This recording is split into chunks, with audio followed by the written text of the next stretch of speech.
안녕하세요.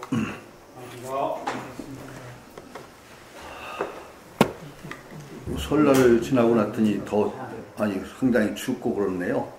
그런데 원장님을 또 이렇게 영상으로 보니까 더 이쁘신데요. 예. 잠깐만요. 거기 녹음하고 계시죠? 선언에서. 예. 예. 올해도 건강하고 발견해가 됐으면 좋겠습니다. 강의 시작하기 전에 책 광고 하나 하고 시작하겠습니다. 제가 책을 하나 이번에 냈습니다. 이런 책입니다. 지혜로운 삶을 위한 동양사상 강의라는 제목으로 책이 나왔습니다. 그것도 벌써 한 20년 전인가 어떤 아트앤스터디라는데 철학 아카데미에서 강의를 했는데 그 강의를 그냥 녹화를 했습니다. 강의하는 것을. 그래서 지금도 인터넷상으로는 영상으로 서비스가 되고 있습니다. 아트앤스터디라는 그 사이트에 들어가면 제 강의가 서비스가 되는데 제 강의 서비스 되는데 줌이 어디 갔나? 꺼졌네.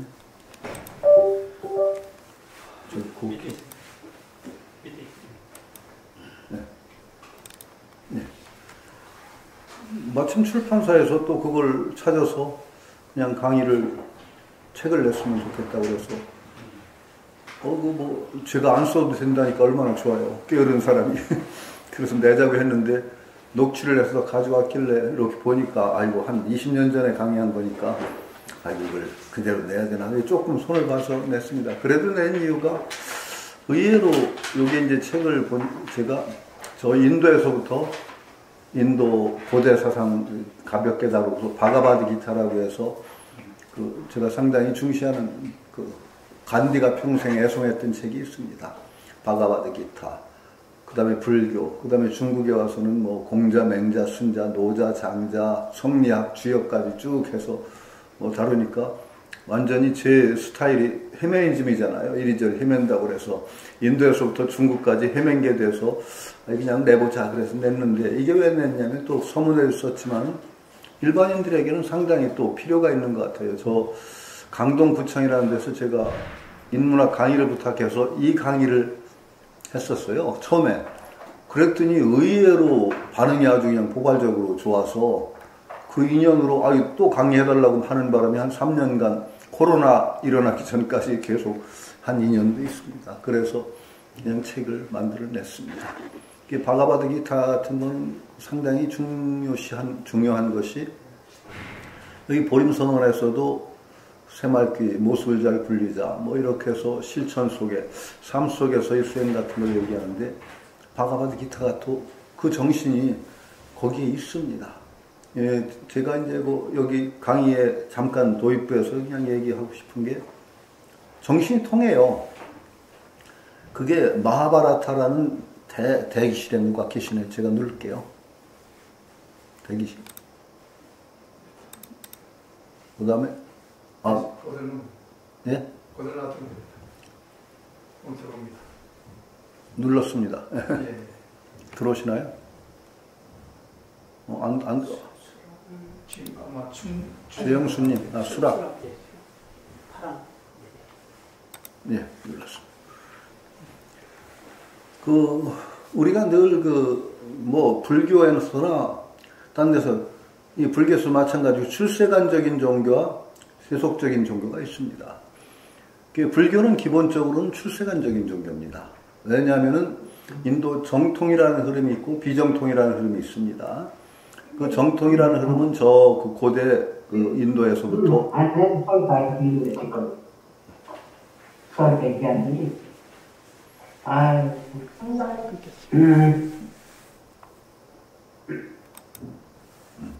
예, 이제 힌두교까지 내려오는 흐름은 세속적인 삶과 더불어서 차츰차츰 해탈하자는 쪽이 세속적인 과 융하는 거죠. 그래서 인도 정통 바라문들의 삶은 인생을 4기로 나눠 산다고 하지 않습니까? 학동기에 배우고 살림을 하다가 임석이라고 해서 숲으로 들어가서 조용히 수행을 하다가 마지막에는 숲을도 버리고 떠도는 그런 사기로 산다고 합니다. 그러니까 점진적인 해탈인데 그런 정통의 흐름에 정면으로 그렇게 돼서는 안 된다. 근본적인 문제 바로 맞아야 된다고 주장하고 나온 것이 불교와 자인학교입니다. 이제 물론 세속인들은 다르지만 출가자가 있잖아요. 출가자는 바로 모든 삶과 단절하고 수행으로 뛰어드는 출가자 중심의 종교가 나오는데 두 개가 부딪히면서 상당히 심각한 문제가 나옵니다. 그러면 우리 현실적인 삶은 어떻게 할 거냐? 이게 문제가 되죠. 이제 불교 안에서도 상당히 중요한 문제입니다. 제가자와 출가자 위상 문제도 있고, 여기 그 보림선언처럼 제가자의 삶을 살아가면서 수행하는 사람들에게 이건 과연 어떻게 수행을 해야 되느냐? 우리는 이류냐? 수행에 있어서 우리를 스스로 소외시키고 다음 생에 출가해서 수행해야 되는 거냐? 그럼 저는 안 된다고 그랬죠. 그런 마음 먹는 순간 영원히 미루게 된다. 이런 말씀 제가 누차 드렸는데, 그래도 역시 이제 이렇게 백공선생님 가르침의 어떤 쇠뇌를 받은 사람은 쉽게 이해하지만은 역시 그렇게 쉽지가 않습니다. 이 세속적인 삶과 수행이라는 것을 어떻게 조화시켜야 되느냐. 근데 이게 그 불교나 자인학교가 나오면서 인도의 정통적인 사상에 아주 큰 폭탄이 떨어진 거예요. 너희처럼 그렇게 어영부영 세속적인 삶 통해서 뭐 한다는 게 안 된다라고 불교나 자인학에서 호되게 한 방명이 때려놓으니까 정통 쪽에서 무슨 방어 논리가 나와야 될 거 아니에요. 그래서 나온 것이 아마 바가바드기타 같은 가르침입니다. 그게 저는 상당히 음미할 만한 것이 있다는 게, 바가바드기타의 첫 머리가 어떻게 시작하느냐면은 아르주나라는 어떤 왕자입니다. 간단히 얘기하면 어떤 왕국의 정통성 계승을 둘러싼 전쟁이 일어납니다. 인도가 거의 여러 나라들이 거의 다 참여하는 전쟁이 일어나는데, 정통성은 아르주나라는 왕자 가문에 있습니다. 5 왕자 이야기인데요. 형님 유디슈트라라는, 제가 좋아하는 몇 개 얘기 드렸었죠. 가끔 얘기한 거 있습니다. 불가사의 얘기할 때 사막에서 물을 못 찾아서 헤매다가 막 차례로 찾아 나가는데 호수를 발견했는데 물을 먹기 전에 황새로 변한 신이 말을 걸죠. 그냥 먹으면 죽는다. 내 말에 대답해라. 근데 전부 갈증을 못 이기고 마시다가 다 죽고, 마지가 맨 마지막에 도착했는데 역시 신이 묻죠. 대답해라. 근데 그 마디가 자제심이 강해서 딱 참고 기다렸더니 신이 묻는 말 중에 여러 물음 중에 그런 것이 있다고 했습니다. 참으로 이상하고 이상해서 이해할 수 없는 불가사의한 일이 무엇이냐라고 물었을 때 그 왕자의 대답, 마디, 유디슈트라. 모든 사람이 죽는다는 것을 모든 사람이 다 알면서 저만은 안 죽을 것처럼 사는 것이 불가사의입니다. 라고 대답을 했죠. 사실 불가사의입니다. 우리도 늘 마찬가지죠. 모든 사람이 죽는다는 것을 다 알면서 저만은 안 죽을 것처럼 사는 것이 불가사의다. 라는 대답. 사람의 가치는 무엇에 의해서 결정되느냐 하는 질문도 그 속에 있습니다. 그 대답은 무엇이었을까요? 어떻게 행위하느냐에 의해서 사람의 가치가 결정됩니다. 이런 문답을 통해서 통과를 하고 물을 마셔서 살아나고 신의 권능에 의해서 죽었던 동생들도 다 살리는 그런 이야기가 또 마하바라타에 있고, 마지막에 신의 나라에 갔을 때 형제가 다 신의 나라를 찾아서 가다가 중간에 다 죽습니다. 유디슈스라 마지막 개 한 마리와 함께 도착을 하죠. 들어가려고 하니까 수문장이 막습니다. 개는 못 들어간다. 그랬더니 유디슈트라의 반응이 어땠죠? 나도 안 가겠다. 나를 평생 믿고 따라온 개는 버리고 가라는 게 신의 나라라면 나도 신의 나라 안 가겠다. 그러고 물러섭니다. 근데 그게 말하자면 시험이었습니다. 개는 버리고 가는 그런 마음 가지고서는 신의 나라에 못 간다고 하죠. 또 들어갔더니 천국과 지옥을 보여줍니다. 천당과 지옥을. 그런데 자기 부모들과 형제들이 전부 지옥에 있어요. 그랬더니 유디슈트라가 뭐라고 했죠? 나는 지옥 가겠습니다. 아니 좋은 천당 두고 왜 지옥을 가냐? 그랬더니 내 부모 형제 사랑하는 이들이 다 저기 있는데 나 혼자 천당 가면 거기가 내 지옥입니다. 라고 대답을 했습니다. 그것도 시험입니다.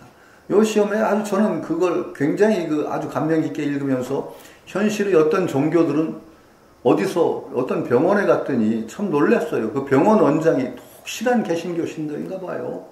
그런 짓 하면 안 되는데 병원에 대기실에 영상을 틀어놨는데 천국 지옥 얘기예요. 그런데 그걸 보면서 굉장히 끔찍한 생각이 들었어요. 그 영상에 부모 형제가 다 지옥 가 있다는 거예요. 너라도 천국 가라. 이거 믿어서. 그걸 보면서 이건 정말 문제가 있네. 정말로 자기 형제, 부모 형제 다 지옥 가 있다. 안 믿어서 지옥 갔으니까 너라도 이거 믿어서 천당 가라고 하는 거는 그 유디 슈트라의 그 이야기를 빌리면은 거기가 자기 지옥 아닐까요? 혼자 천당 가겠다는 그 마음 가지고 천당 갈 수 있을까요? 그런 생각이 들었던 적이 있습니다. 그런 이야기가 마하바라타라는 대서사시에 나옵니다. 대서사시에 나오고 바가바드 기타는 그 대서사시의 일부분으로 끼어 있는데 첫머리가 어떠냐? 결국 그 다섯 왕자와 정통성을 가진 다섯 왕자와 불의한 쪽, 사촌입니다. 사촌 쪽이 그 정통성을 강탈하려는 쪽이라 전쟁이 벌어지는 대목이죠. 그때 유디슈트라가 갈등에 빠집니다. 시탄에 빠집니다. 내 친족의 피를 내 칼에 묻혀서 내가 무엇을 얻으려고 하는가? 왕위를 위한 그 전쟁이라는 게 이게 과연 정당한가? 내 친족의 피를 내 칼에 묻혀서 내가 얻고자 하는 것이 무엇인가? 하면서 비탄에 빠지면서 나는 이 전쟁에서 물러서겠다. 라고 생각을 합니다. 그랬을 때 신이 등장합니다. 신이 그대로 또 오셨네요. 제가 수락해 드릴게요. 네. 신이 말하자면 차부, 마차를, 전차를 모는 차부로 화신에 있습니다. 화신이라는 게 있죠. 천백억 화신처럼. 그러면서 그 신이 화신에서 그 아리주나한테 나가 싸우라 합니다. 우리가 얼핏 생각하면 그 아리주나의 마음이 굉장히 고상한 것처럼 보이죠. 친족의 피를 칼에 묻혀서 내가 무엇을 얻으려고 하는가 하는 비탄. 거기에 신이 오히려 나가 싸우라. 이게 시작입니다. 바가바드 기타에. 그때 신의 말이 재미있습니다. 신이 하는, 이제 중간에 막 왔다 갔다 하는데, 내가 지금 물러나겠다고 하는 건 고상한 얘기가 아니다. 고상한 것이 아니다. 첫 번째 고상한, 아주 종교적인 신성한 그 깨우침에서 나온 소리가 아니라는 것이, 내 말에는 지금 짙은 비애가 깔려있다. 내 칼에 피를 묻혀서 무엇을 얻으려고 하는가? 정말 진정한 깨달음, 해탈한 마음에는 비애가 없다. 너는 사실은 두려워하고 있는 거다. 내 사회적인 의무를 팽개치면 안 된다. 지금 현실에서 할 수 있는 일을 팽개치는 것이 해탈을 위한 길이 아니다. 뭐라고 하는 것이 바로 신의 가르침입니다. 당당하게 내 할 일을 행하는 가운데서 해탈을 추구하는 것이지, 거기서 이 삶의 현장에서 달아나서 깨달음을 얻는다? 이건 거짓이다. 라고 얘기합니다. 이게 무서운 얘기입니다. 우리가 지금 이 그 삶의 현장을 살아가는 사람들이 바로 이 얘기입니다. 이 삶의 현장을 덧없는 것으로 보고, 이제 더러운 것으로 보고, 마치 그 소승 유마경에서 얘기하듯이 진흙에서 피어나지만 진흙에 물들지 않는다라는 식으로 이 삶의 현장을 말하자면 부차적인 것, 더러운 것, 이렇게 치부하는 사고방식을 정면으로 깨는 겁니다. 바로 여기서 당당하게 행위를 하는 것을 통해서 해탈하라. 이게 바가바드 기타의 독특한 카르마 요가라고 하는 가르침입니다. 행위를 통한 해탈이라는 겁니다. 행위를 떠나서 해탈하는 것이 아니다. 행위를 하지 않는다는 것은 애초에 우리 선택지에 없다. 인간인 존재, 이 세계의 몸을 갖고 있는 순간에 행위라는 것은 선택지가 아니라 필수다. 행위 가운데 행위의 어떤 저열한 욕망이라든지 이런 것을 깃들이지 않고 정말 담담한 마음으로 의무 행위를 하는 것, 그 속에서 해탈을 추구할 수가 있다. 그래서 행위를 통한 요가, 이것을 가리키는 것이 바가바드 기타입니다. 자, 그러면은 이 정신 속에 이런 그 힌두교의 응답, 힌두교 쪽 정통의 응답입니다. 이것이 불교는 안 들어왔을까요? 똑같이 들어옵니다. 선정신에도 들어와 있고, 사실은 그런 약간을 발전된 모습이나 변형된 모습이 있지만은 선생님의 가르침에도 모습을 잘 굴리자에도 그런 비슷한 생각들이 들어와 있다고 봐야 되는 겁니다.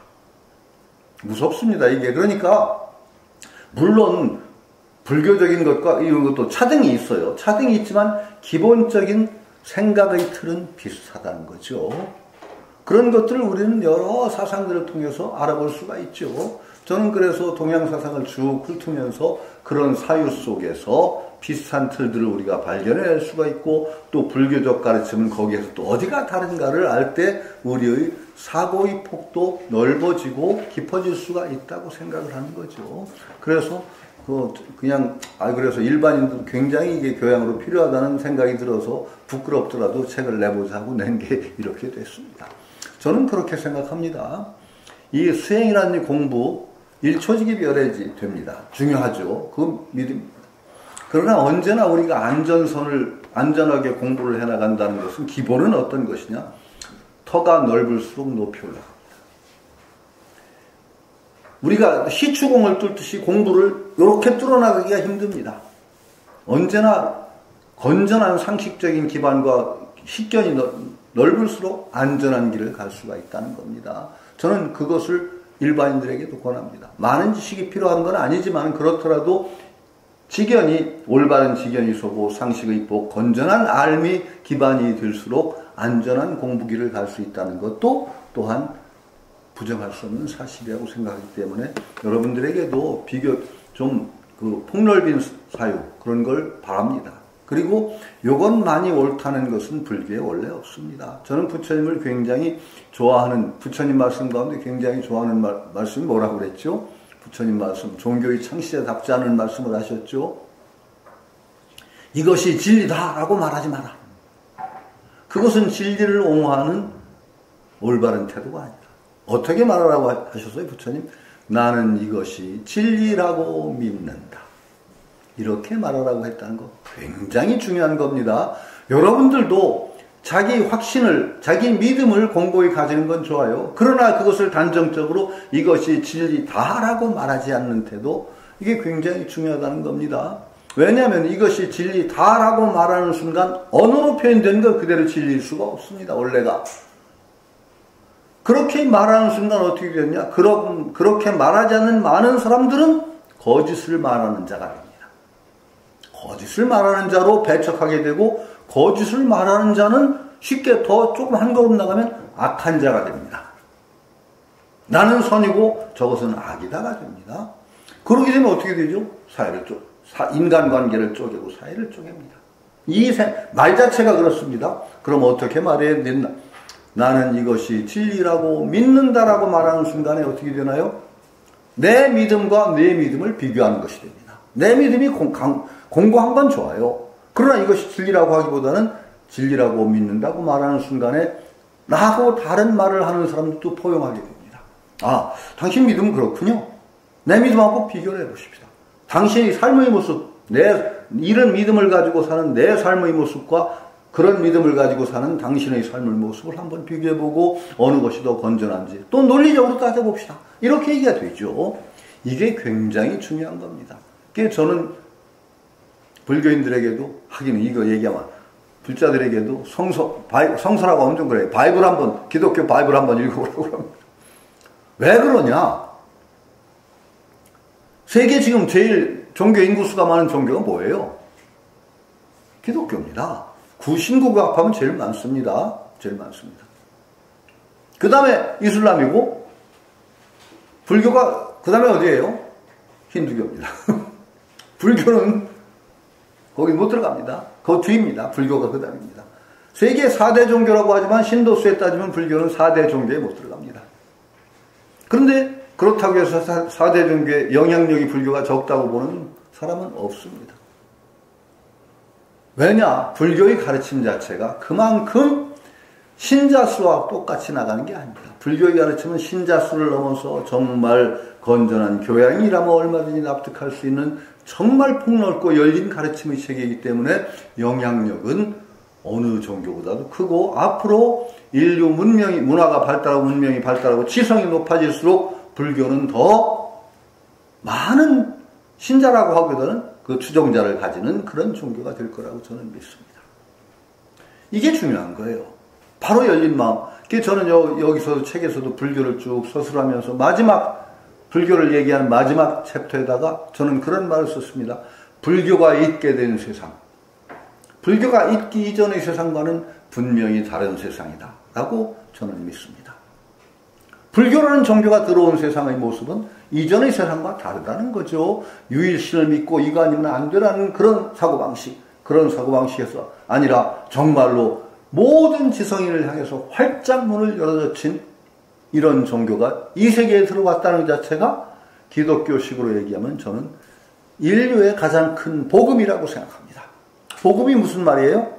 복된 소리라는 소리입니다. 참 불교가 있게 된 것을 복음이라고 우리가 절실하게 느껴야만 그때 불자입니다. 이런 부처님의 가르침을 내가 그런 가르침이 있게 된 세상에 내가 살게 됐구나. 부처님의 가르침이 얼마나 내 삶의 차원을 높였는가? 이 가르침에 대한 감사의 마음이 진정 한번 들었을 때 비로소 저는 진정한 불자로서의 삶이 시작된다라고 믿죠. 그렇지 않고 기도를 했더니 기도빨이 잘 들었어. 그래서 난 부처님 믿어. 그러려면 사실은 기도빨 잘 드는 거는요. 오히려 기독교가 더 잘 든다고 제가 했던가요? 더 사실은 잘 들을 수가 있습니다. 왜 기독교는 의심이 없어? 그냥 무조건 빌으면 돼. 불교는 비는데도 자꾸 의심을 갖다 줘. 여기 연불송만 해도 헷갈리게 하잖아요. 부처님 거울 속의 제자의 거울 속의 부처님에게 되돌아가기 위하는 이치를 알면 부처가 부처 이름 밝히 힘이 나니까 이거 나한테 비는 거야. 부처님한테 비는 거야. 헷갈리게 하잖아요.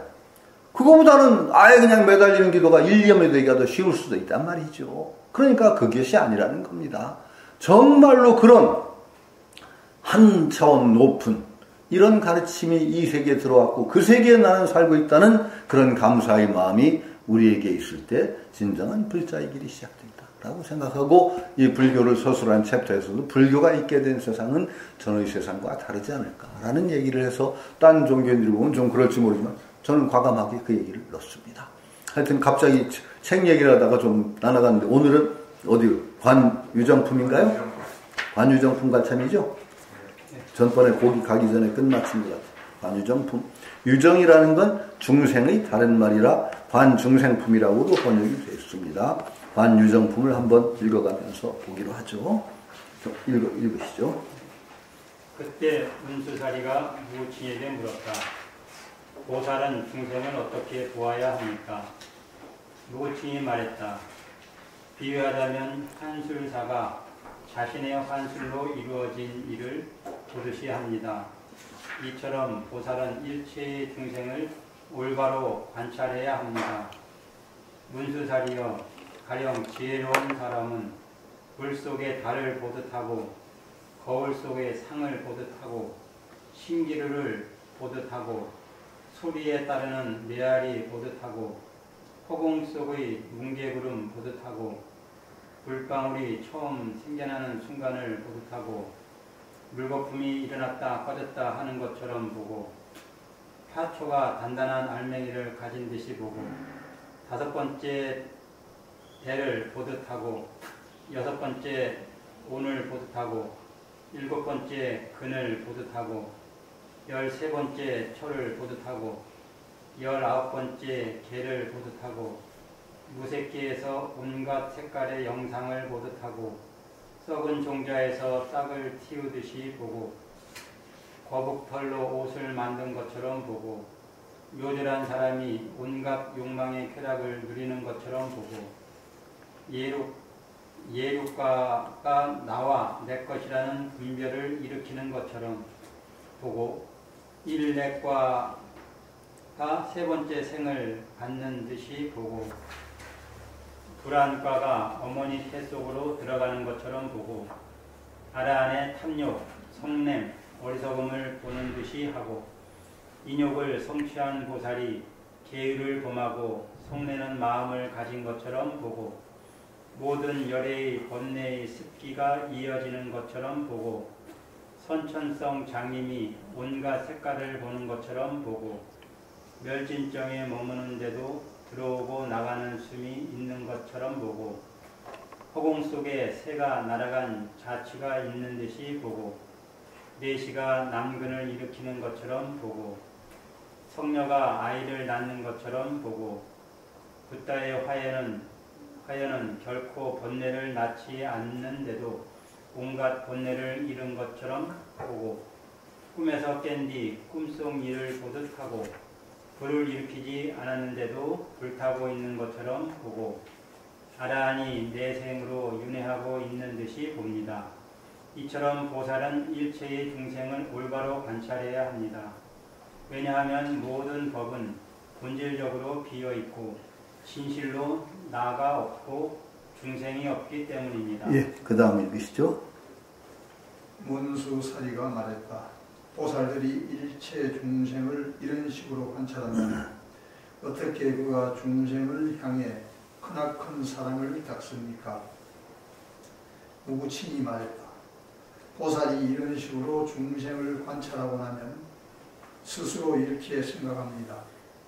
나는 꼭 중생들에게 이 법을 설해 그들이 완전히 이해하도록 하리라. 바로 이를 가리켜 진실로 크나큰 사랑을 닦아서 모든 중생에게 궁극적인 안락을 준다고 말하는 것입니다. 이렇게 해서 보살은 정멸의 사양을 닦으니 어떤 집착도 없기 때문이며 열광적이지 않은 사랑을 닦으니 번뇌를 벗어났기 때문이며 실상 그대로의 사랑을 닦으니 과거, 현재, 미래의 3세의 한결같이 같기 때문이며 갈등이 없는 사랑을 닦으니 번뇌가 침투하지 않기 때문이며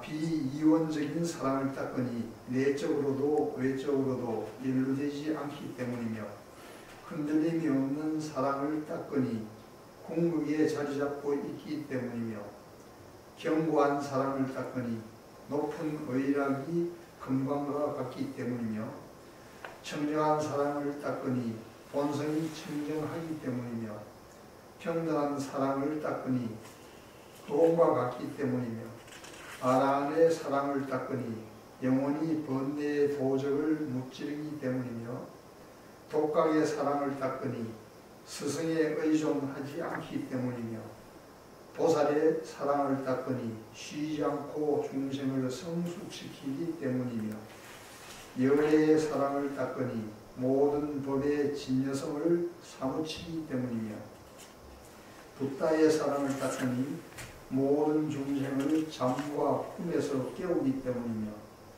타고난 자연의 사랑을 닦으니 모든 법의 성품을 자연스럽고 평등하게 깨닫기 때문이며 보리의 사랑을 닦으니 한맛으로 똑같기 때문이며 치우침이 없는 사랑을 닦으니 예정을 끊었기 때문이며 크나큰 영민의 사랑을 닦으니 대성의 빛을 드러내기 때문이며 다툼이 없는 사랑을 닦으니 나 없음을 보기 때문이며 실존남이 없는 사랑을 닦으니 본성이 비어있음을 보기 때문이며 법보시의 사랑을 닦으니 스승의 주목을 벗어났기 때문이며 청정한 계율의 사랑을 닦으니 계율을 범한 중생을 성숙시키기 때문이며 인욕의 사랑을 닦으니 자기와 남을 보호하여 손해를 입히지 않기 때문이며 정진의 사랑을 닦으니 중생에게 이롭고 즐거운 일을 짊어지기 때문이며 선정의 사랑을 닦으니 예상하는 맛이 없기 때문이며 반야의 사랑을 닦으니 어느 때나 지혜의 법을 나타내기 때문이며 방편의 사랑을 닦으니 어느 곳에서나 길을 제시하기 때문이며 미묘한 영혼의 사랑을 닦으니 한량없는 큰 영혼에 의해 약이 되기 때문이며 위대한 능력의 사랑을 닦으니 일체의 크나큰 일들을 이룰 수 있기 때문이며 지혜의 사랑을 닦으니 모든 법의 성품과 모습을 완전히 알기 때문이며 신통의 사랑을 닦으니 모든 법의 성품과 모습을 파괴시키지 않기 때문이며 중생을 이끄는 방편의 사랑을 닦으니 방편을 통해 중생을 번영케 하기 때문이며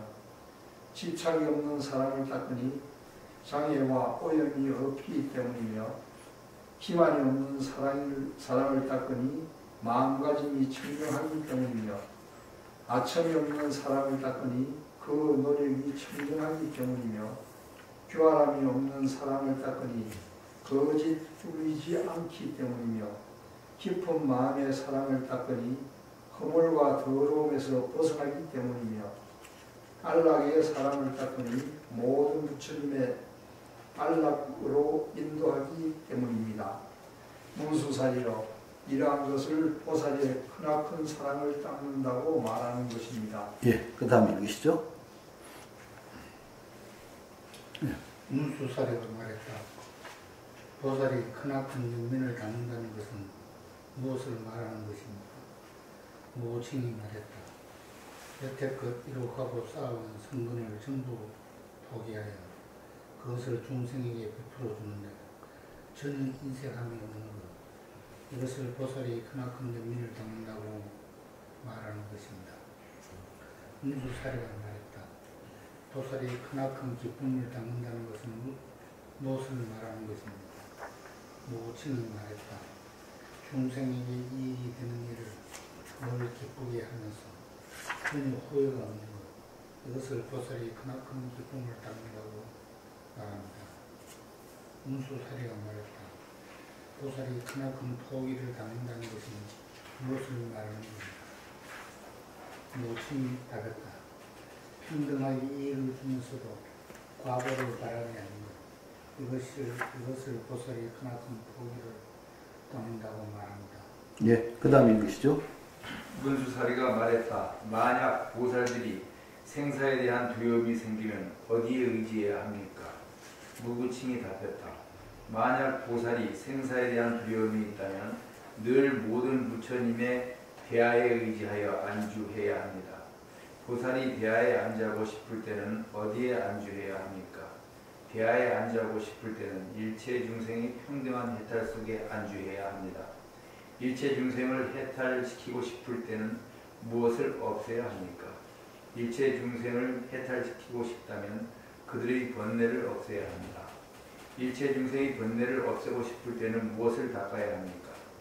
일체 중생의 번뇌를 없애고 싶다면 이 시대로 관찰하고 마음을 써야 합니다. 이 시대로 관찰하고 마음을 쓰고 싶을 때는 무엇을 닦아야 합니까? 이 시대로 관찰하고 마음을 쓰고자 할 때는 모든 법의 불생불멸을 닦아야 합니다. 어떤 법이 불생이고 어떤 법이 불멸입니까?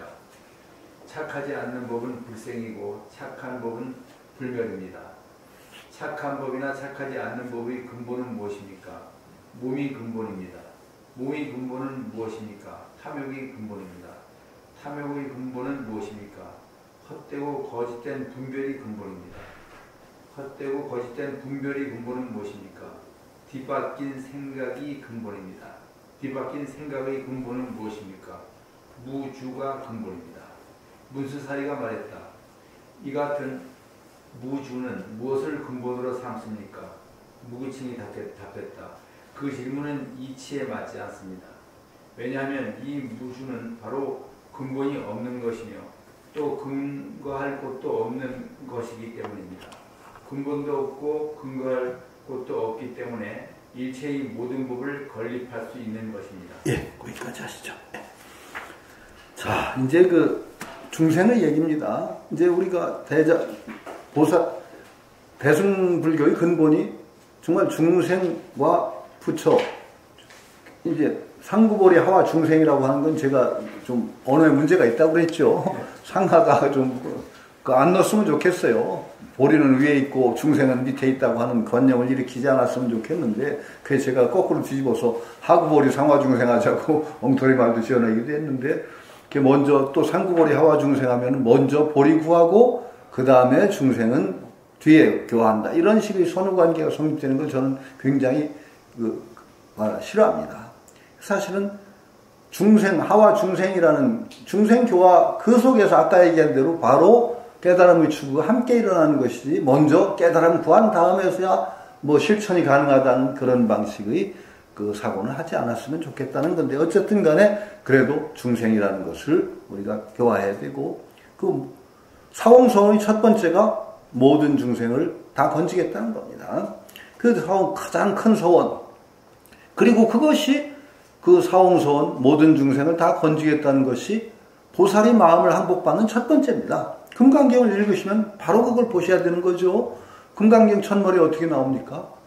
발안욕따라 삼맥삼보이한 보살은 어떻게 운하주 운하항복기시 어떻게 마음을 항복받습니까? 라고 수보리가 부처님한테 여쭙거든요. 그 부처님 뭐라고 했어요? 테란수파 모든 중생을 멸도에 들게 한다. 두 번째, 멸도에 들게 하지만은 한 중생도 멸도에 든 중생이 없다. 두 가지입니다. 이 두 가지를, 그런데 한국 불교나 모든 불자들이 뭐만 자꾸 강조하느냐? 한 중생도 멸도에 든 적이 없다.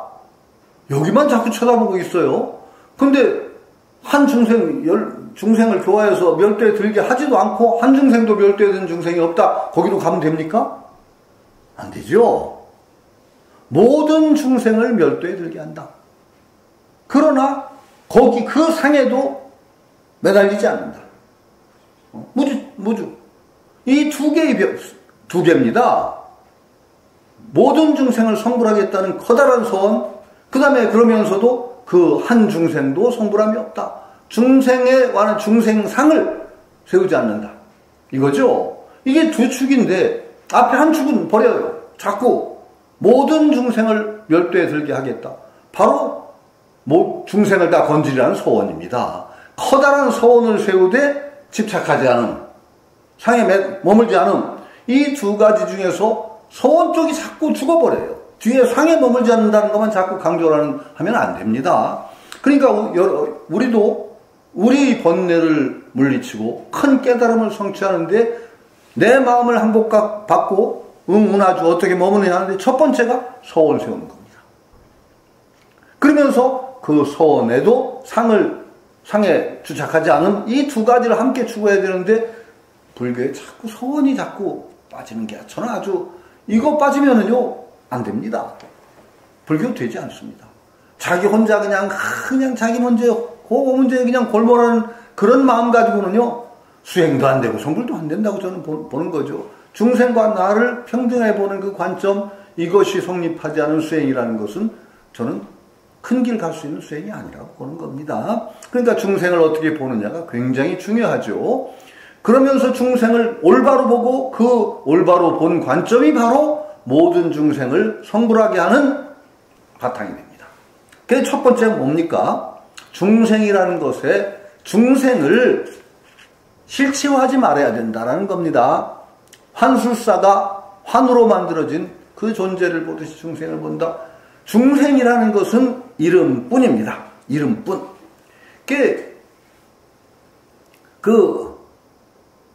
금강경의 그 얘기를 이제 계속하게 돼요. 중생은 중생이 아니요. 그 이름이 중생일 뿐이다. 그렇죠? 이거 굉장히 무서운, 금강경이 참 무서운 그 경인 게, 이 수많은 가르침, 유마경의 이런 가르침을 한마디로 그냥 그 이름이 중생일 뿐이다. 부처는 부처가 아니요. 그 이름이 부처일 뿐이다. 번뇌는 번뇌가 아니요. 그 이름이 번뇌일 뿐이다. 이 한마디가 유마경의 이 천만 설법을 다 수용합니다. 그러니까 첫 번째, 환술사가 자신이 환술로 이루어진 일을 보듯이 자신이 만든 환술로 이루어진 일처럼 중생을 본다. 일체의 중생을 올바로 보는 것이 바로 그것이다. 중생을 중생이다 라고 깨달음과 부처와 중생을 딱 둘로 나누는 사고방식, 이 사고방식을 부수는 일, 이것이 바로 중생을 바르게 보는 첫 번째다. 그런 관점이 서야 사실은 모든 중생을 다 건지는 일이 그때서 가능해져요. 중생을 바로 상을 딱 세우고 나서 그 중생을 건지겠다고 하는 순간에 모든 중생을 건진다는 이 소원도 성립 불가능합니다. 그런데 아주 비유가 재밌어요. 여기 한번 쭉 읽으면서 느끼셨지만, 물속의 달, 신기로, 그러니까 거북털, 토끼뿔 이런 얘기 막 나오죠. 예륙과 이륙가라는 가다 그거 다 아주 재밌는 것들이 있어요. 내시가 저 남근을 일으키는 걸 본다든지, 성녀라는 건 그 아이를 낳을 수 없는 여자를 성녀라고 합니다. 뭐 이런 그런 식으로 전혀 여기서 재밌는 표현 저는 사실은 유마경 읽다가 읽은 건데 6번 주 168쪽에 6번 주라고 된 거 보세요. 6번 주. 멸진정에 머무는데도 들어오고 나가는 숨이 있는 것처럼 보고 라는 비유가 있습니다. 저는 여기서 알았어요. 멸진정에 들으면은 숨도 안 쉰다. 저는 그 멸진정에 들으면 숨도 안 쉬는 줄은 몰랐어요. 근데 정의가 아마 멸진정에 들어가면 호흡도 없는 겁니다. 호흡도 없다. 그거 멸진정 그거 아셨어요? 저는 여기서 좀 알았습니다. 멸진정에 들면 호흡도 없다? 죽은 상태나 거의 참 재밌어요. 호흡이라는 게 참 무서운 얘기죠. 호흡이 있으면 바로 번뇌와 호흡이 연결된다라는 생각이 있는 것 같아요. 옛날에 신선도 닦는 분들은 뭐 1년에 숨 몇 번씩도 살았다고 하는 얘기도 있습니다. 한참 더울 때는 동해바다 바닷속에서 몇 개월 물속에 들어가 살다 오신 분도 있다고 하는 얘기인데 그분들 숨 안 쉬었는지 모르지만은 하여튼 멸진정은 숨도 없다라는 얘기가 여기 나오는 그런 겁니다. 그러니까 모든 그 중생을 보기를 정말 모든 진짜 없는 거, 거북털이나 토끼뿔이나 이런 정말 아라한이 윤회해야 된다든지 이런 것으로 봐야 된다. 중생이라는 것도 이름뿐일 뿐 중생이라는 것을 실체하면 안 된다라는 얘기죠. 그리고 그렇게 볼 때 비로소 크나큰 사랑을 닦을 수 있다는 얘기를 하는 겁니다. 지금 요 얘기는 자비희사라고 하는 거 아시죠? 자비희사. 네? 사무량심. 요 차례로 얘기하고 있는 겁니다. 첫 번째를 사랑은 자를 번역하는 거죠. 연민은 비, 희사, 희사. 요 네 가지 보살이 사무량심을 가지고 어떤 중생을 구제하는 요 얘기를 첫 번째는 사랑을 가장 자세하게 얘기했고 그 다음에 자비희사 가운데 비희사는 간단하게 비교적 얘기하고 있는데 사랑에서 사실 끝난 얘기입니다. 똑같이 얘기하는데 사랑 설명을 보면 정말로 엄청납니다. 보살의 사랑이라는 것이 어떤 것인가? 중생상을 가지지 않고 중생을 오히려 중생이 이름뿐이라고 보기 때문에 이러한 사랑이 가능하다라고 지금 여기서 유마경에서 힘줘서 얘기하고 있는 겁니다. 정말로 이 사랑 얘기를 요새 사랑이란 말은 요새 유행가 중에는 그런 말도 있어요. 사랑이란 말은 정말 너무너무 흔해. 이런 말도 있는데 요새 사랑이란 말 굉장히 중요한 얘기인데 이 불교에서 얘기하는 사랑이라는 것이 어떤 것인가? 한번 우리 다시 생각해 봐야 돼요. 불교에서 보통 이 사랑이라는 표현은 사랑 애자가 아닙니다. 자자입니다. 사랑 자자. 불교에서 애자를 쓰면 별로 좋은 의미로 쓰인 일이 없습니다. 불교 사랑 애자는 애착이라는 뜻으로 쓰입니다. 그리고 진정한 그런 애착을 벗어난 사랑을 얘기할 때는 자라는 표현을 쓰죠. 자와 애는 약간 한자로 쓰면 구별되는데 현실에서는 자라는 것을 사랑과 구별할 길이 없기 때문에 그냥 사랑이라고 썼습니다. 근데 구별이 됩니다. 물론 그러나 구별이 된다고 해도 그걸 또 둘로 보면 안 된다고 저는 또 생각을 해요. 부모가 자식을 사랑한다 합니다. 보살이 그러면 그 중생을 사랑하는 것과 부모가 자식을 사랑하고 남녀 간의 사랑이 둘인가? 전혀 종류가 다르다? 이렇게 보는 것도 유마경의 정신에 어그러지고 부처님 가르침에 어그러집니다. 그럼 어디가 구별점이냐? 구별점은 또 있어요. 우리가 하는 사랑이라는 것은 동일한 에너지 근원에서 나오는데 직연, 올바르지 않은 암, 거기에 의해서 한계가 지워집니다. 한계가 지워지고 뻗어나가지 못하는 거예요. 무량하게 쭉 뻗어나가는 무차별의 사랑이 아니고 내 자식만,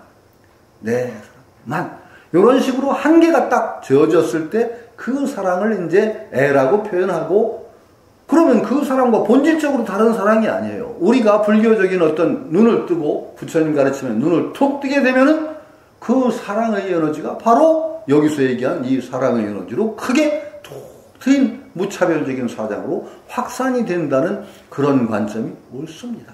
그렇게 갖는 게 원래 불이기 때문에 그렇습니다. 둘이 우리 뭐 남녀간의 사랑, 부모의 자식, 내 자식에 대한 사랑과 보살의 사랑이 둘이다? 아닙니다. 둘이 아닙니다. 계속 유마경의 관점은, 이 불의의 관점은 계속 적용되어야 됩니다. 그 첫 번째 적용되어야 되는 것이 어디라고 제가 늘 말씀드려요. 욕망과 소원이 둘이다. 이것부터 깨야 됩니다. 욕망이라는 것은 왜 우리가 자꾸 터부시되고 버려야 되느냐? 아상을 중심으로 해서 철저하게 그것이 나라는 것에 집중이 되고 나와 자타를 구별하는 속에서 이루어지기 때문에 욕망입니다. 깨달음이 눈을 떠서 아상이 무너지면 무너질수록, 아상이 깨지면 깨질수록 그 욕망은 소원으로 전환이 됩니다. 욕망을 없애고서는 소원도 설 길이 없습니다. 유마경은 조금 뒤에 나왔나요? 뒤에 나오지만 가섭이라는 사리불이 통곡을 하는 대목이 나오죠. 우리는 부처 종자를 썩혔다. 부처 종자를 썩혔다는 말은 무서운 말입니다. 부처될 근원이 없어졌다는 얘기니까 부처 종자 썩혔다. 왜 그런가요? 욕망을 없애려고 하기 때문입니다. 둘로 봤기 때문입니다. 중생과 부처를 둘로 딱 나누는 순간에 부처될 길이 막히고 부처 종자가 썩습니다. 나는 중생이다라고 하고 아니면 욕망은 나쁘다라고 딱 욕망을 몰아내면 그 다음에 소원의 에너지도 없앤 거예요. 그럼 부처 못 됩니다. 우리의 사랑과 보살의 사랑이 둘이라고 딱 둘로 나누는 순간에 보살의 사랑도 사라집니다. 이게 바로 대승의 출발점이에요. 둘로 보지 않는 이 관점이 올바로 설 때 여러분들은 진정한 깨달음의 길로 올바르게 나갈 수가 있습니다. 물론 뭐 부처종자 썩혔다는 게 이제 비유입니다. 그렇게 하면 안 된다는 얘기입니다. 그러니까 여기도 바로 중생이라는 상을 딱 떨치고 났을 때 중생과 부처가 둘이 아니라는, 중생을 말하자면 거북털과 도끼뿔이라든지 여러 가지 있지도 않은 것을 보는 것 뿐이라는 이 관점이 딱 설 때 비로소 중생을 올바르게 본 것이고 그 올바른 관점으로 해서 진정한 사랑이 이루어진다. 계속 강조하고 있습니다. 애정을 끊었기 때문이요. 정말 이 사랑 정말 무섭습니다. 정말 음미하면은 정말 환희심이 나는 사랑이기도 합니다. 우리가 이런 사랑이 바탕이 돼가지고 정말 우리 일상적인 삶 속에 사랑을 펼쳐낼 수 있다면 얼마나 거룩한 사랑이 펼쳐질까요? 이런 생각을 해야 되는 거죠. 한번 읽으셨으니까 정말 계속 반복적으로 인욕의 사랑을 닦으니 남을 보여 손해를 입히지 않는다. 쭉 나옵니다. 기만이 없는 사랑, 아첨이 없는 사랑, 교활함이 없는 사랑, 깊은 마음의 사랑, 안락의 사랑, 쭉 그래서 사랑 얘기가 반복적으로 쭉 나오고, 이러한 사랑이야말로 우리의 한정된 집착에 근본한 사랑에서부터 보살의 사랑으로 변화되는 얘기가 여기에 나온다라는 것을 확고하게 보셔야 될 겁니다. 그러나 이제 그거 너무 이제 추상적으로 보면 안 되는 것이, 계속 강조하는 것이, 우리 사랑도 우리 사랑을 근본으로 해서 이 사랑으로 가는 거지 둘러보시면 안 돼요.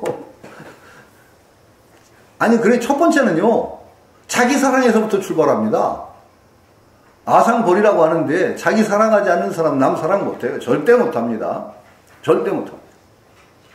자기 사랑에서 출발합니다. 그런데 이제 자기 사랑에서 출발하고 똑같습니다. 자기를 사랑하는 것이 어떤 길인가를 모르면은 정말 집착 어린 자기 사랑을 해버리게 됩니다. 자기를 끔찍하게 제일 사랑한다고 생각하는 사람들이 하는 짓을 보면은 엄청나게 자기를 사랑하지 않는 사랑을 하고 있어요. 여러분들도 보세요. 끔찍하게 자기는 사랑하는 것 같은데 하는 짓을 보면 어때요? 자기를 망치는 짓을 하고 있잖아요. 하는 사람들이. 안 그래요? 제가 우스개로 얘기합니다. 우스개가 아니라 어른의 서유기 쓰면서, 어른의 서유기라는 거 이제 종련하고 처음 나온 책이네요. 거기에 그 얘기를 했습니다. 자기 사랑하는 길을 정말로 배우는데 첫 번째는 자기를 제대로 알아가는 것부터 시작해야 된다. 자기를 사랑한다는 사람들이 자기를 그렇게 모를 수가 없어요. 그냥 자기 관점으로 자기를 알고 나는 이런 사람이야 하고 자기 상을 뚱뚱 쳐놓고, 근데 내가, 어떤 사람 자기는 나는 이런 사람이야 라고 했는데 내가 보기에는 전혀 그런 사람 아니야. 그럼 자기를 그렇게 모르면서 자기 사랑할 수 있나요? 자기 아는 첫 번째 길은 제가 뭐라고 그랬어요? 아니, 첫 번째 길은 아니지만은 자기를 내면으로 열심히 들여다보는데 자기 아는 거 아니다. 자기 아는데 가장 우선 객관적이고 빠른 길은 뭐냐? 주변 사람들이 자기를 어떻게 보는가를 나무의 눈을 통해서 자기를 보는 게 더 빠르다. 그럼 내 주변에 어떤 사람이 모여있는가를 보는 게 자기를 아는 가장 빠른 길이다. 왜? 자기 주변에 보니까 전부 도둑놈밖에 없다. 그럼 아무리 잘나봤자 자기는 좀 착한 도둑놈 수준. 그런 거예요. 여기 모이신 분들 보면 굉장한 분들이세요. 다 공부하는 분들이 이렇게 모였잖아요. 아무리 낮춰도 뭔가 향상심을 가진 그런 사람들 속에 자기가 끼어있다는 것은 어떤 거냐? 제가 우스갯소리로 에베레스트 산이 왜 높으냐? 히말라야 산맥 위에 있기 때문이다. 제가 그랬죠? 여러분들은 어느 정도 히말라야 산맥 위에 올라 있어요. 향상심을 가진 그런 분들 속에, 그런 집단 속에 이렇게 끼어있다는 상황 자체가 자기를 반영해요. 내 속을 아무리 들여다봤자 자기 눈이 제 눈이 아닌 게 아니라 안 보여요. 그 다음에 저는 깔보지 말고 적성검사 보라는 거죠. 적성검사 해보고, 그 다음에 현대과학이나 이런 학문에서 가르쳐주는 그런 거 참조하라는 거예요. MBTI 검사라는 거 아세요, 혹시? MBTI. 한번 해보라는 거예요. INTP형이 이런 거 형 나오죠? 굉장히 재밌습니다. 그걸 절대적으로 의존할 것이 아니지만, 그걸 딱 검사하고 나면, 내가 어떤 유형의 사람이구나. 대체 크게 보면은, 그러면 남들이 또 보여요. 저 사람은 나하고 유형이 이렇게 다르기 때문에 똑같은 일에 다르게 반응하는 모양이네. 이게 또 이해가 되고, 자기도 이해가 돼요. 이런 바탕 속에서 자기를 우선 아는 속에서 그 다음에 사랑이 일어나야 돼요. 그리고 자기를 이해하고 나면 사랑하는 방식이 달라집니다. 알미 바탕이 돼서 집착이 좀 떨어져요. 떨어지고 나면은 여기서 얘기하는 효과가 나옵니다. 효과가 나와요. 그게 평생 어른이 설교에 쓴 얘기도 그런 얘기입니다. 자기를 안다고 생각하지 마라. 착각이다. 정말 모른다. 그리고 자기를 평생 친구처럼 데리고 가는 연습을 해야 된다. 거기에 그렇게 썼습니다. 자기와 친구 되기가 그렇게 어렵습니다. 그 비유를 썼죠. 내가 친한 친구가 있어. 굉장한 친한 친구가 있으면은 친구가 무슨 잘못을 보면서 의기소침해 있을 때 여러분들 어떻게 합니까? 내 굉장히 친한 친구가 뭔가 큰 잘못을 보면서 아이고 막 속상해하고 있으면 어떻게 해요? 쥐어 박습니까? 아이고 병신. 그랬냐? 그럼 친구 관계 당장 단절됩니다. 그렇죠?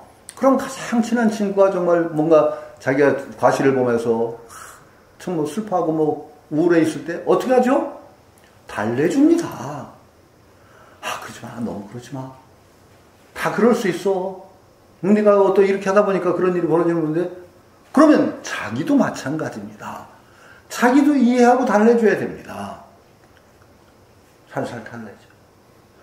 자기도요, 이 병신아, 그러고 쥐어박기 시작하면 자기도 의절합니다. 자기와 자기가 의절이 일어나요. 그럼 어떻게 되냐? 자기 분열증이 나옵니다. 많은 분들이 분열증 앓고 있어요. 분열증 앓고 있어요. 왜? 자기 이해하라고 쥐어박고, 그리고 어떤 때는 너무 그냥 자만심을 빠져서 방방 뛰게 만들고, 그런 분열이 일어납니다. 이게 바로 보는 눈이 뜨이면은, 이런 정말로 자기라는 존재에 대해서 남의 눈으로 볼 수 있고, 그러면은 집착이 끊어집니다. 아상이 떨어져요. 그러면은 이런 사랑이 일어납니다. 참된 사랑이 일어나요. 여기에 방편의 사랑을 닦으니 정말 올바른 방편으로 자기를 사랑하는 일이 일어나요. 이렇게 자기를 올바르게 사랑하게 되면 어떻게 되느냐? 당연히 그것이 남에게 적용이 됩니다. 남을 사랑하는데도 그런 사람들이 쭉 펼쳐 나가요. 어떤 상을 가지고 딱 나와 남을 나누는 그런 사랑이 떨어지고 뿐이다. 이름이 중생일 뿐. 이 사랑이 쭉 펼쳐져 나가는 것이 그게 사랑입니다. 무서운 얘기입니다. 이거 간단한 얘기 같지만은 정말로 올바른 눈을 뜨고 정말로 상을 버릴 때 진정한 사랑이 일어난다는 거, 자기 사랑에서부터 시작합니다. 올바르게 알고 상을 버리고 하는 것이 얼마나 중요한 시발점이 되는가 새로운 어떤 전기가 일어나죠. 방향은 저만 일어나요. 욕망이 소원으로 변화하듯이 애착이 사랑으로 변화하게 됩니다. 이게 바로 진정한 저는 부처님의 가르침이라고 생각을 합니다. 모습을 잘 굴리자. 상을 벗어나자고 할 때는 첫 번째가 모습이 상이에요. 모습을 잘 굴리려면 어떻게 해야 돼요? 모습을 잘 굴리려면 모습이 모습일 뿐이라는 걸 아는 거예요. 모습이라고 하는 순간에 벌써 상이 떨어지는 거예요. 여기 이것서 출발해서 잘 굴리는 게 그 다음에 일어나요. 그렇죠? 여기 다 있어요. 중생을 상으로 볼 때, 중생상, 그것은 모습일 뿐. 이게 바로 모습이라고 하는 말에서 시작돼야 됩니다. 모습을 잘 굴리려면 모습이라는 것에 확실히 우리가 모습일 뿐이에요. 거기서부터 시작합니다. 그 잘 굴린다는 일이 비로소 모습이라는 것을 바로 아는 데서부터 시작되는 거예요. 이게 바로 이런 원리 속에서 이루어지는 겁니다. 그 다음에 비희사는 같은 논리로 거의 비슷한 얘기로 됩니다. 자, 비는 연민이라고 표현했어요. 선근을 포기하여 중생에게 베풀어주는데 인색합이 없는 것, 모든 중생에게 자기 공덕을 베푸는 것이 민이다. 기쁨을 다는 것은 어디냐? 중생에게 이익을 모든 것을 하면서도 후회가 없는 것, 전혀 거기에 어떤 뒤끝이 없이 하는 것, 그것이 기쁨이다. 큰 포기는 무엇이냐? 평등하게 이익을 주면서도 거기에 오는 내 과보를 바라지 않는 것, 자비의사가 다 나오죠. 그 다음에 아주 참 재미난 얘기가 나옵니다. 보살들이 생사에 대한 두려움이 생기면 어떻게 됩니까? 보살이 무슨 생사에 대한 두려움이 생기냐? 이렇게 묻지 마세요. 보살이라는 개념이요, 저 십지보살 얘기가 아니라는 겁니다. 저 관세음보살이나 문수보살, 대세지보살, 이런 분들이 생사에 대한 두려움이 생기는 게 아니에요. 여러분들은 보살이세요. 대승의 마음을 낸 사람이 바로 보살이에요. 자리와 이탈을 함께 닦아나가는 큰 뜻을, 마음이 벌써 자기와 남을 딱 나누는 틀이 아니라 자리와 이탈을 함께 닦아나가겠다는 그 마음을 먹은 그런 서원을 세운 여러분들이 바로 보살이에요. 여러분들 생사를 벗어나셨습니까? 생사에 대한 두려움 없으세요? 있습니다. 있습니다. 여전히 우리는 있을 수밖에 없어요. 그 생사에 대한 두려움이 생기면 어떻게 해야 됩니까? 여러분들이 생사에 대한 두려움이 생기면 어떻게 해야 되느냐는 답이 여기에 있습니다. 그 첫 답은 뭐예요? 부처님의 대하에 의지해야 된다. 부처님의 대하를 저 주석을 보면 위대한 공덕의 위력, 진여의 평등, 자제, 평등을 부처님의 대하라고 얘기했어요. 그게 부처님의 타력적으로 의존한다라고 딱 생각하려고 하는데 바로 그 다음이 어떻게 되죠? 부처님의 대하에 안주하고 싶을 때는 어디에 안주해야 됩니까? 바로 그게 또 새로운 전기가 나옵니다. 일체 중생의 평등한 해탈 속에 안주해야 됩니다. 부처님의 대하는 바로 일체 중생의 평등한 해탈이에요. 부처님의 대하와 일체 중생의 평등한 해탈이 둘이 아니에요. 부처님 거울 속의 제자의 몸은 제자의 거울 속의 부처님에게 되돌아가는 이치를 알면 부처가 부처 이름 밝히심이 하는 그것과 마찬가지로 부처님의 위대한 대하는 일체 중생의 평등한 해탈, 여기에 있는 거예요. 그럼 여러분들의 평등한 해탈, 저 첫 번째 그 미륵보살 얘기할 때 어떤 얘기가 나왔었죠? 유마거사가 미륵보살에 탁 쏘아붙인 화살이 뭐예요? 당신이 수기를 받았다면 평등의 관점에서 보면 모든 중생이 수기를 받은 거 아니에요. 그때 제가 말씀드렸죠. 제가 외람되게 여러분들한테 다 수기 드렸잖아요. 유마거사한테 우리 다 수기 받았어요. 우리 다 성불하실 거예요. 그게 몇 겁이 걸릴지는 저 장담은 못하겠는데, 몇 겁이라고 해봤자 겁이라는 것도 무량원 겁즉 일념이니까 1년 후에는 여러분 다 성불하실 거예요. 그런 거예요. 일체 중생의 해탈 속이 바로 부처님의 대하예요. 쭉에 소급이 돼요. 이치대로. 그래, 이치대로 보는 관, 가장 쭉 소급하는 이치대로 보여야 되고, 그렇죠? 이치대로 보여야 되고, 불생불멸을 닦아야 되는데 불생불멸은 뭐냐? 착하지 않은 법은 불생이고 착한 법은 불멸. 쭉 나가다 보면 어떻게 해요? 몸의 근본은 집착이고, 아니 분별이고, 거짓된 분별의 근본은 반야신경 얘기는 전도망상이 모든 거짓된 잘못된 분별의 근본이고, 그런데 전도망상의 근본은 무엇이냐 하고 딱 마지막에 제일 정말 기막힌 반전이 일어나요. 전도망상 뒤바뀐 헛된 생각의 근본은 무엇입니까? 무주 머무러 없는 것이 전도망상의 근본이래요. 전도망상도 전도망상일 뿐이에요. 이름이에요. 정말 진정한 전도망상의 근본은 머무름 없음, 응무소주의 생기심이 할 때 그 머무름 없음이 전도망상의 근본입니다. 그걸 근본으로 해서 전도망상도 일어나요. 여러분들이 공부하는데 가장 한 번의 어떤 그 큰 자량을 얻는 자리가 어디냐?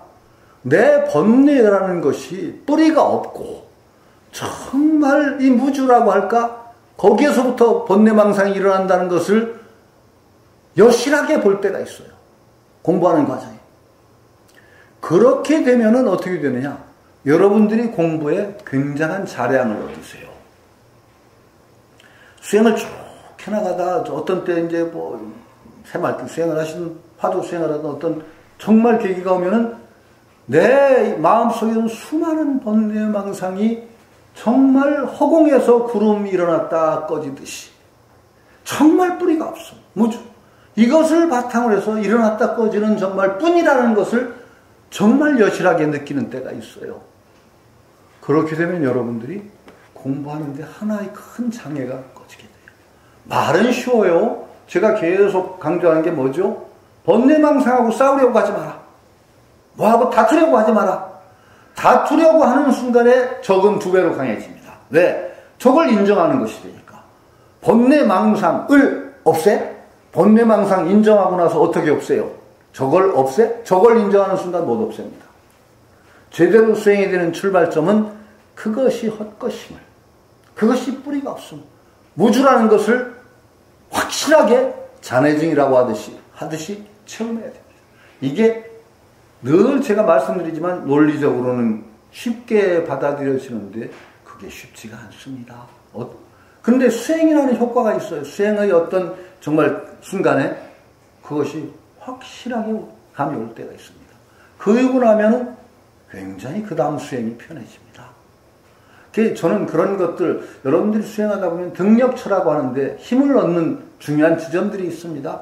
그것이 힘을 얻는 지점들이 됩니다. 그런 때 힘을 얻으시면 여러분들이 앞으로 한 걸음 쭉 또 공부가 뭐 진보라는 게 어디 따로 있겠습니까? 진보하는 걸 느끼십니다.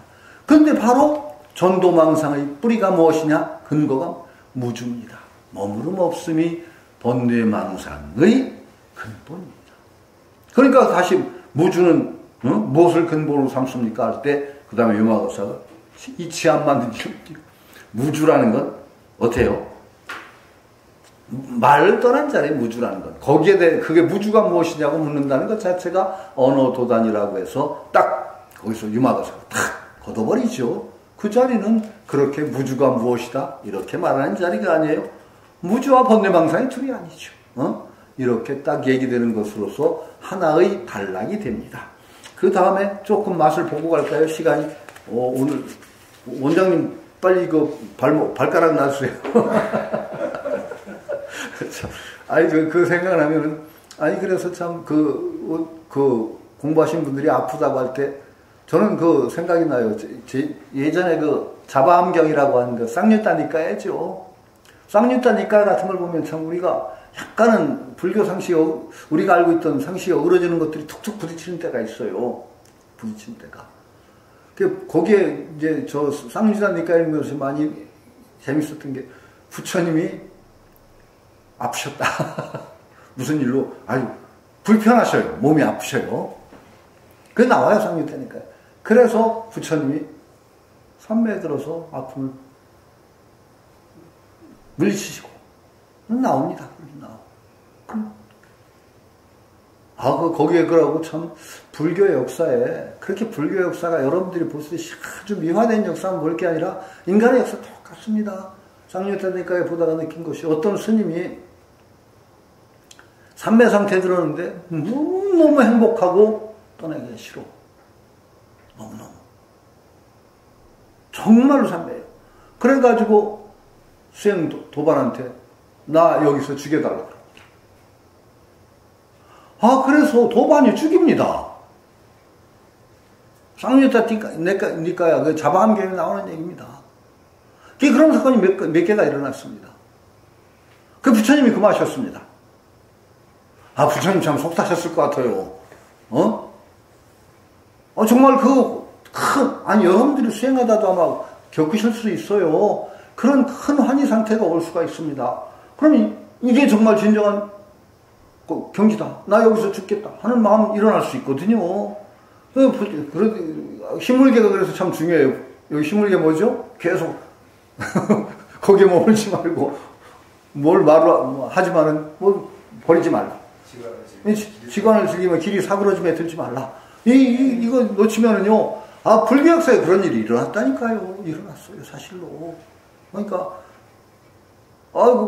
수많은 흑역사가 있죠. 그 흑역사가 사실 우리 불교가 제대로 건립되기 위한 과정입니다.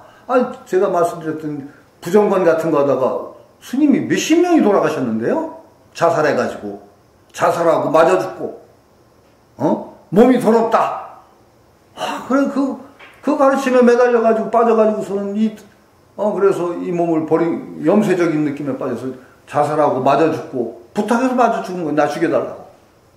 이런 일이 아마 흑역사라는 거는요, 그거 진실로 봐야 됩니다. 왜 그러냐면은 그게 좋은 얘기 아니잖아요. 종교 역사에 좋지도 않은 걸 기록할 리가 있어요. 자꾸 미워하기 마련인데. 그러니까 아마 저는 그거 진실이라고 봅니다. 아마 흑역사는 오히려 진실입니다. 그 흑역사 중에 우리가 알고 있는 모르는 흑역사, 금세 비교적 뒷일이지만 달마대사 독살당한 거, 저는 진실이라고 봤습니다. 달마대 독살당. 전등록 여러 가지 버전이 있는데 경덕 전등록이 이제 정통으로 보통 구도해주는 경덕 전등록이고, 우리나라에는 뭐죠? 우리나라에만 있는 전등록이 있습니다. 그것도 있고 있는데 그 중에 두 개인가에 달마의 독살 얘기가 나옵니다. 달마가 독살당했다는 얘기가. 뭐라고 나오느냐? 달마가 한날로 나와요. 내가 2번이나 독살을 하려는 시도를, 신통이죠. 신통으로 물리쳤는데 3번째는 이것도 업이라고 생각하고 받았다. 걔날 죽었다. 라고 나옵니다. 물론 진짜 죽은 건 아니라고 하는데 처처럼 갔다 이렇게 나오기는 하지만은, 그게 자랑스러운 얘기입니까? 달마대사가 독살당했다는 게 자랑스러운 얘기예요? 아니죠? 근데 기록이 남았다는 건 자랑스러운 얘기도 아닌데 기록이 남았다는, 어쨌든 간에 사실이라고 저는 그렇게 봅니다. 그리고 독살당한 이유가 저는 있다고 봐요. 그리고 거기에는 누가 죽였다는 얘기도 나옵니다. 누가 독살을 시도했다는 얘기도 나옵니다. 그 당시에 가장 잘 나가던 스님 둘입니다. 기독교식으로 하면 부흥 목사. 그렇게 달마라는 중이 와가지고 말이죠. 자기들이 아주 그냥 교세를 떨치고 아주 살아있는 부처처럼 주황을 받고 있는데, 생뚱맞은 소리 해가지고 이상해가지고 깽판을 치잖아요. 오히려 종교인들이 더 무섭습니다. 양무제도요, 양무제 그 얽힌 얘기도 굉장히 뒷얘기가 많아요. 양무제한테 달마가 공덕 없다고 했다는 얘기 있죠. 아마 그건 다 사실일 거예요. 그리고 양무제가 부처왕이라고 불려질 정도거든요. 양무제 영향이 굉장히 크죠. 그만큼 부처를 옹호하고 그래서 지금 불교까지도 고기 먹지 말라는 계율이 그렇게 강화된 이유가 아마도 양무제가 고기를 싫어했대요. 아주 그래서 강조했대요. 양무제라는 임금이 그 고기 먹지 말라는 걸 강조하다 보니까 그것이 동북아 불교 쪽에는 굉장히 강화된 계율로 딱 자리 잡게 됐다는 그런 해석이 있습니다. 상당히 설득력 있고 아마 받아들이는 학설이에요. 인도, 동남아 가도 고기 먹지 말라는 계율이 그렇게 강하지 않습니다. 부처님 돌아가실 때도 돼지고기 드셨다는 얘기, 식중독 비슷한 거 걸리셨다는 얘기가 나오잖아요. 그 돼지고기예요. 많은 사람들은 돼지고기라는 이름의 버섯이었다라고 하는 설도 있는데, 돼지고기 이름은 그대로 하면 돼지고기. 현장법서도 인도 가서 거기 사람들이 고기도 그냥 주면 먹는 것 때문에 상당히 당혹스러워했다는 얘기가 있습니다. 그렇듯이 양무제 정말 불교에 막강한 영향을 끼쳤던 그 양무제가 접했던 불교, 달마라는 참 어떤 새로운 중이 와가지고 와가지고 턱 자기 부정했을 때 양무제가 좋았겠어요? 굉장히 박대받았죠. 나중에까지 그게 아마 큰 영향이 있었을 거라고 봅니다. 그러니까 독살당했다는 얘기도 사실일지 모르죠. 그러나 그렇기 때문에 언제나 정말 진정한 어떤 타성에 젖은 불교, 기성불교가 딱 자리 잡고 있거나 이럴 때 거기에 새로운 정말 근본으로 돌아가자는 얘기는 환영받지 못합니다. 환영받지 못해요. 아마 저는 그래서 백봉 선생님의 얘기도 저는 그렇게 제가 겪었을 때 백봉 선생님도 굉장히 구박받으셨어요. 제가 직접 들었어요. 아주 조계종 큰 스님으로 알렸던 스님이 사도라고 막 그랬어요. 내가 직접 들었어요.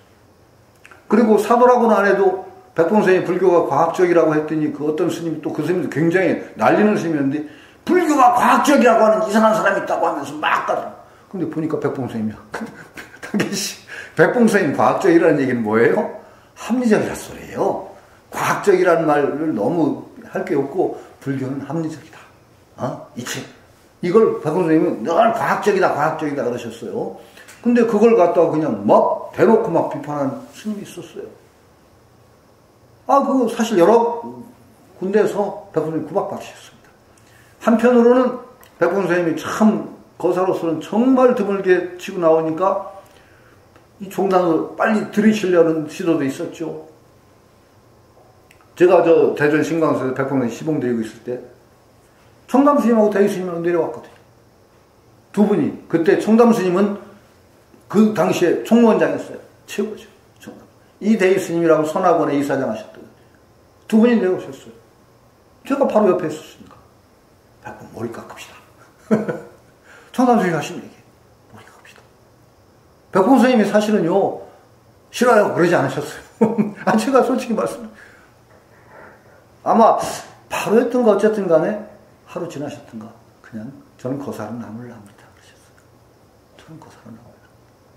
그거요, 쉽지 않은 얘기입니다. 백봉 선생님과 머리 깎으셨으면 아마 그 청담 스님과 그 이대 스님, 큰 스님이 그 당시에 금강경강손 했을 때 그 당시에 고승대들이 유마 재림이라고 온갖 찬사가 쏟아졌거든요. 나왔을 때 그 방문하셨던 스님들이 전부 한 글씩 저거 출판 기념에 대해서 그 적은 법첩처럼 이렇게 있는 걸 제가 봤거든요. 누가 적고 유마서체. 그렇게 찬양을 받으면서 한번 탁 머리를 깎으시고 중간에 들어가셔서도 아마 승가에서 큰 역할을 하실 수 있었을 거예요. 근데 백봉 선생님 고려를 하시더니 심사하시고 나 그냥 거사로 남으랍니다. 그러셨어요. 그 거사로 남으랍니다. 그 뒤에 그렇게 편안하게 거사로 남으시고 못했어요. 고생 얼마나 하신지 아세요? 고생 얼마나 한지 아세요? 유성에서 어떤 분이 그 수행터를 만들어줘서 거기에서 그냥 자리 잡고 있었는데 참 힘들었어요. 힘들었고 부산에 가서 계실 때도 굉장히 힘들었습니다. 처음에 부산에 사직동이라는 데 가 있는데 제 핸드폰이 누가 꺼주셔. 근데 가 있는데 제가 기억에도 참 아프기도 하고 참 기억이 나는 그때 백봉 선생님 아들 재홍이가 있었어요. 사실은 근데 재홍이는 제가 좀 나이가 많은 줄 알고 형하고 쫓아다녔는데 사실은 동갑이었던 거 항상 비슷해요. 근데 형 맨날 제가 선생님이 굉장히 제가 이제 사직동에 이제 그 선생님 계시니까 찾아뵈었는데 그 재홍이가 저를 좋아했어요. 철은 없었고 밴드 한다고 드럼 친다고 해서 얼마나 선생님 속썩였는지 모르겠는데 같이 먼저 갔습니다. 이제 갔어요. 그런데 이제 저를 좋아하고 제가 오니까 그날 그 이튿날 온 다음날 아침상인가 제첩국이 올라왔어요. 제첩국이 그때 저는 제첩국인 줄 알았는데 제첩이더라고 알고 봤더니 부산에 제첩국 사이에서 제첩국이 올라왔어요. 밥을 먹다가 선생님이 제첩국이 올라왔어요. 웬 제첩국이 올라왔네? 그러더니 어떻게 샀노? 그러니까 살림이 어려운 거예요. 제첩국 사서 아침에 상에 올릴 만큼. 그러니까 재홍이가 샀습니다. 형이 와서 샀습니다. 어떻게 돈이 무엇을 났노? 예상하고 샀습니다.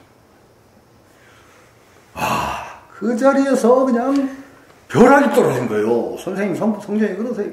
이놈의 자식! 굶으면 굶었지, 이 사람아! 그냥 박살나게 혼이 났어요, 선생님한테.